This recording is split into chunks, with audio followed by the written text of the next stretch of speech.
એવા વિચારો. તો મહાભારત આપણને વિચારો આપે છે. માણસ વિચારથી સુખી ને માણસ વિચારથી એ દુઃખી બની શકે છે.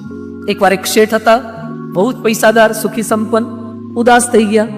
શેઠાણી કે કેમ ઉદાસ થઈ ગયા, શું તકલીફ છે?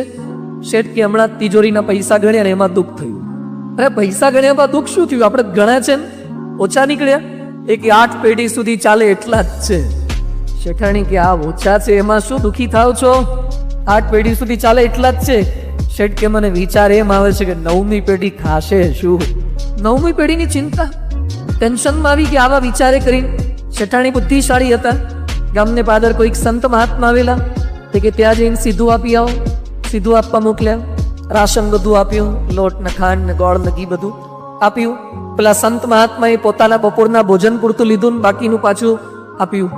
એટલે પેલા શેઠ કે રાખો. મહાત્મા કે ના ના, મારે ઇનફ છે, આટલું જ જોઈએ.